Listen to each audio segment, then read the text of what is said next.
जब तक दिल्ली से इशारा ना मिले, क्योंकि कांग्रेस पार्टी के ऊपर एक दबाव ये भी पड़ता जा रहा है कि आप राजनीति के लिए आपने शिवसेना को इकट्ठा कर दिया, शिवसेना के साथ खड़े हो गए, आपका सेकुलरिज्म कहाँ जाता है।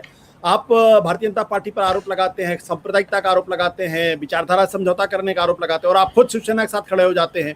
तो ये कांग्रेस के ऊपर एक गहरा धब्बा है एक तरीके से, अगर आप देखें तो, और कांग्रेस की राजनीति को सूट भी नहीं करता है। लेकिन विपक्ष में जितनी राजनीतिक दल है उससे ज्यादा, सबसे ज्यादा नरेंद्र मोदी के खिलाफ वोकल शिवसेना है। कांग्रेस से भी ज्यादा शिवसेना नरेंद्र मोदी को रोज सुबह शाम तक लताड़ती रहती है और केंद्र सरकार को लताड़ती रहती है। तो कोई ये नहीं कह सकता कि एक जमाने में आपका वो कैरेक्टर था तो आज ऐसा कैसा कैरेक्टर है। यदि बीजेपी के साथ जाने के बाद कश्मीर में पीडीएफ का कैरेक्टर सुधर सकता है तो फिर कांग्रेस के साथ शिवसेना का क्यों नहीं। सवाल जो रवि भाई कह रहे हैं वो वही है, ये अपने लेवल पे ही बयानबाजी है। केंद्रीय नेतृत्व महाराष्ट्र पे फोकस ही नहीं है। केंद्रीय नेतृत्व के लिए महाराष्ट्र सिर्फ तब न्यूज में था जब वहां पे किसी की मृत्यु हुई थी, एक बड़े नेता की। उस मृत्यु के लिए ही उन्होंने महाराष्ट्र रेफर किया, नहीं तो उनके पास सामने अभी राजस्थान है, उनके सामने पंजाब है, उत्तर प्रदेश के चुनाव है, उनको महाराष्ट्र में कोई स्थिति नहीं। नाना पाटोले को मंत्री बनना है क्योंकि महाराष्ट्र में मराठी में खाते बोलते, डिपार्टमेंट को खाते बोलते, और खाते को आप खाने से भी जोड़ सकते हो। तो हर एक को मंत्रालय का खाता चाहिए, हर एक को पैसे का खेल चाहिए। जब नाना पाटोले कांग्रेस में आए थे तो कुछ कारण से आए थे, स्पीकर बनने तो नहीं आए थे।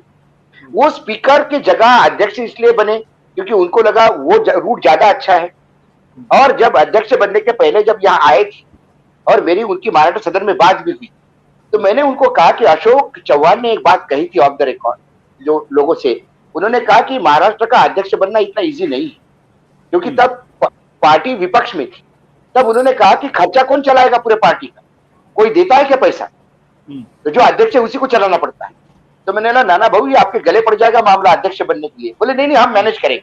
लेकिन नाना का गेम प्लान ही ये था कि पहले अध्यक्ष बनो उसके बाद मंत्री बनो। उनका गेम प्लान सिंपल था कि मैं स्पीकर पर छोड़ूंगा, पृथ्वीराज चौहान को किसी भी हालत में शरद पवार स्पीकर बनने नहीं देंगे, तो फिर कोई सीनियर मंत्री को ही इस्तीफा देकर स्पीकर बनना पड़ेगा।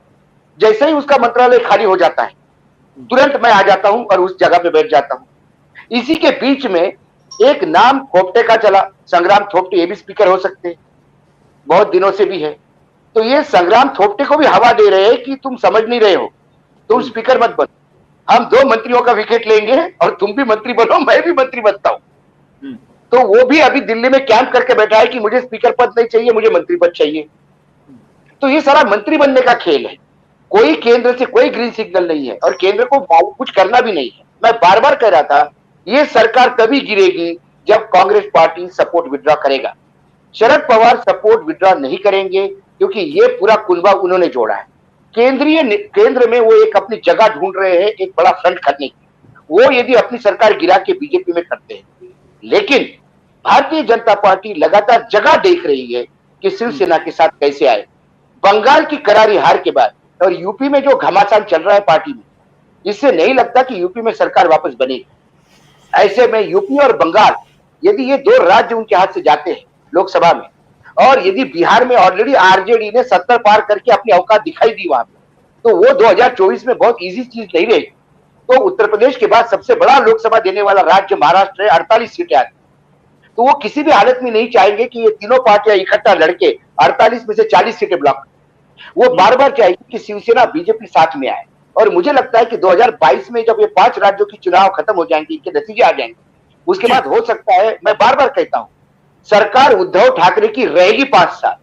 हाँ, किसके भरोसे रहेगी ये बता नहीं सकते। अभी कांग्रेस एनसीपी के है, उस टाइम हो सकता है बीजेपी साथ में रहे, इसलिए सभी कॉशियस है। अभी रवि जी बोल रहे थे कि बीजेपी में शांतता है, उनको मालूम है ज्यादा गाली देने के बाद अपने को भुगतना पड़ेगा। जब साथ जाएंगे फिर क्या कहेंगे कि जिसको आप गाली दे रहे थे आप उन्हीं के साथ उन्हीं को मुख्यमंत्री मान रहे हो, इसलिए वो भी वेट एंड वॉच पे। लेकिन ये जो नूरा कुश्ती चल रही है ये सिर्फ इसलिए चल रही है कि वो पर्सनल एम्बिशन है, और केंद्र में कांग्रेस इतनी कमजोर हो चुकी है कि नेतृत्व अभी ये तय नहीं कर पा रहा कि सोनिया जी का अध्यक्ष पद किसको, राहुल बनेंगे नहीं बनेंगे, जनरल सेक्रेटरी आएगा नहीं आएगा।